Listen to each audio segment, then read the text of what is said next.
पहले की बात है। एक दूर राज्य में एक सुंदर और खुशमिजाज राजकुमारी रहती थी जिसका नाम रत्नप्रिया था। उसकी सुंदरता और बुद्धिमानी की दूर दूर तक चर्चा थी, लेकिन उसकी एक आदत थी जो उसे परेशानी में डालने वाली थी। उसे अपनी सुंदरता पर बहुत गर्व था। वह हमेशा दूसरों की सुंदरता को तुच्छ समझती और उनका मजाक उड़ाती थी। एक दिन एक बूढ़ी महिला राजमहल में आई और उसने राजकुमारी से पानी मांगा। राजकुमारी ने उस महिला को देखकर ठहाके लगाते हुए कहा, इतनी क्रूर, क्या तुम्हारे पास पानी खरीदने की भी ताकत नहीं है?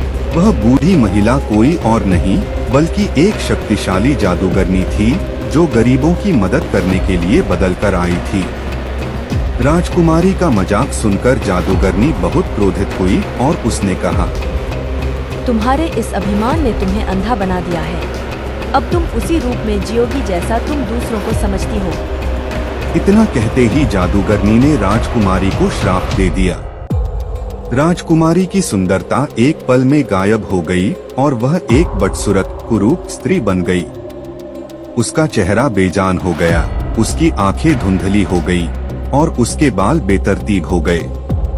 अब वह खुद को पहचान भी नहीं पा रही थी। राजकुमारी ने रोते हुए जादूगरनी से माफी मांगी और कहा, मुझे माफ कर दीजिए, मैं अपनी गलती मानती हूँ।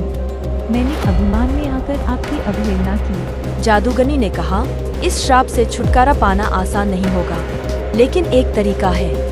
जब तक तुम अपने हृदय में दूसरों के लिए सच्चा प्रेम और सम्मान नहीं लाओगी और अपने कार्यों से यह सिद्ध नहीं करोगी, तब तक तुम्हारी सुंदरता वापस नहीं आएगी। राजकुमारी ने प्लीज इस वीडियो को लाइक और सब्सक्राइब जरूर करें। कमेंट बॉक्स में कहानी बताएं कैसी लगी।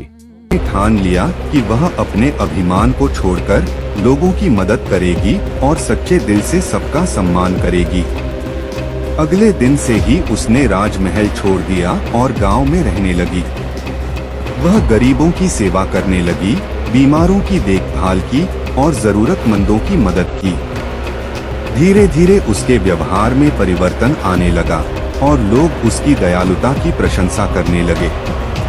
कई महीनों के बाद जब उसने पूरी तरह से अपने अभिमान को त्याग दिया और सभी से प्रेम और करुणा से पेश आने लगी, तो जादूगरनी फिर से उसके सामने प्रकट हुई। उसने कहा, तुमने सच्चे हृदय से अपनी गलती सुधारी है। अब मैं तुम्हें तुम्हारी सुंदरता वापस देती हूँ। राजकुमारी की सुंदरता फिर से लौट आई, लेकिन अब वह न केवल बाहर से सुंदर थी बल्कि अंदर से भी एक दयालु और विनम्र व्यक्ति बन गई थी।